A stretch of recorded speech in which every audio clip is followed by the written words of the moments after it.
बिस्मिल्लाहिर्रहमानिर्रहीम। बोलते कालम के साथ मैं आमिर रज़ा खान। और किस कदर खलीजी ममालिक का नुकसान हो रहा है, अगर आप उसका अंदाज़ा लगाएं तो आपको समझ आएगी कि अमेरिका और उसके इत्तहादी जो हैं इस वक्त भारी कीमत चुका रहे हैं सिर्फ़ एक अकेले ईरान पर हमलावर होने की। मैं सिर्फ वो अदाद-ओ-शुमार आपको देना चाह रहा हूँ जो इस वक्त मीडिया पर आ रहे हैं, जैसे कि कतर ने कहा है कि उसके जो लफान कम्प्लेक्स है, जो कि गैस की सबसे बड़ी डिस्ट्रीब्यूटरी थी उसकी, उस पर जो हमला हुआ एलएनजी की डिस्ट्रीब्यूटरी पर, गैस कम्प्लेक्स पर, उसमें उसके सालाना 20 अरब डॉलर का नुकसान होगा। और इसकी सिर्फ मरम्मत जो है इसको 3 से 5 साल लगेंगे। ये गैस फील्ड जो है, जब इसराइल ने हमला किया था ईरान पर और ईरान की पारस गैस फील्ड पर हमला हुआ, उसके बाद ईरान ने ताक कर ऐसे निशाने बांधे कि इनकी गैस फील्ड जो हैं वो तबाह हुई। मैंने कल 200 अरब डॉलर, परसों 200 अरब डॉलर वाली खबर दी थी कि पेंटागन ने मांग लिए।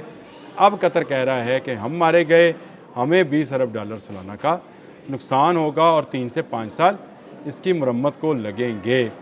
इसके अलावा आरटी की एक स्टोरी है जी, रशियन टीवी की, जो कहता है कि US dragged by Israel into unlawful war with Iran Gulf state. देखिए, ओमान वो मुल्क था जो इस सारे मामले में सालसी का किरदार अदा कर रहा था। जो उसके वज़ीर ख़ारजा हैं, बुसैरी नाम उनका पूरा जो है, फॉरेन मिनिस्टर उनका नाम है जी बदर अल बुसैरी है, जो कि इस सारी नेगोशिएशन के जो ईरान और अमेरिका के मबैन हो रही थी, इसमें वो जो है सालस का किरदार अदा कर रहे थे।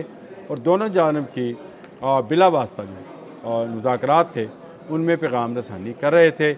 लेकिन अब वो भी बोल पड़े कि इतने बड़े नुकसान के बाद जो हमें हुआ, यानी अमान को, बहरीन को, कतर को, कुवैत को, इराक़ को, सऊदी अरब को, मुत्तहिदा अरब अमारात को, ये सारे का सारा इसलिए हुआ कि इस अनलॉफुल वॉर में अमेरिका को नेतन्याहू ने, यानी इसराइल ने घसीटा है।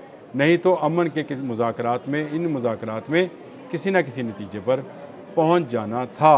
अब देखें, अमेरिका जो है मुत्तहिदा अरब अमारात को 7 अरब डॉलर का असला फ़रोख्त करना चाहता है ताकि वो अपनी हिफाजत कर सके।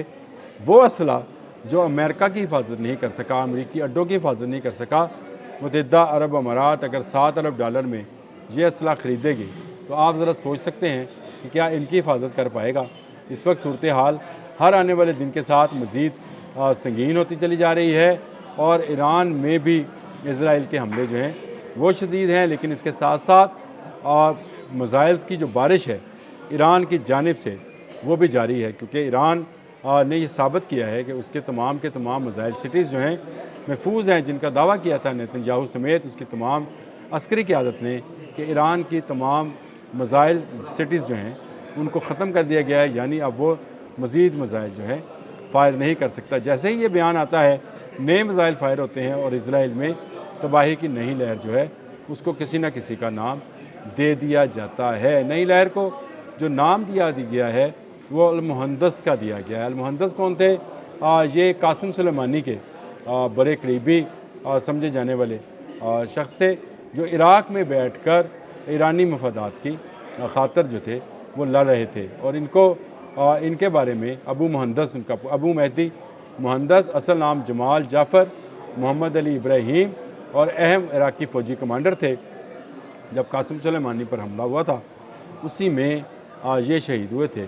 अब अबू मुहंदस के नाम से ही नए ऑपरेशन का आगाज़ किया गया है, जिसमें इसराइल के लिए नई जो है तबाही की नई रकम जो है तारीख जो है वो रकम की जा रही है। नए मिसाइल जैसे कदर है, जैसे जहाज कासिम सुलेमानी है, और जिस तरह से दीगर मिसाइल जो हैं उनको दागा गया है, इसी तरह मुत्तहिदा अरब अमारात, सऊदी अरब, कतर, बहरीन, कुवैत में भी ड्रोन और मिसाइल हमले जो हैं वो किए जा रहे हैं। तो इससे नज़र ये आता है कि अभी तक ईरान जो है पूरी तरह से जो है इनके दिमाग और इनके असाब पर हावी है। आबने हरमज़ बंद है और आबने हरमज़ उस वक्त तक बंद रहेगी जब तक ईरान चाहेगा। ईरान ने इनको ईद के रोज़ भी जो है तरपाया है और इनको मज़ीद तरपाएगा, क्योंकि ईरान में भी शहादतों की तादाद कुछ कम नहीं है।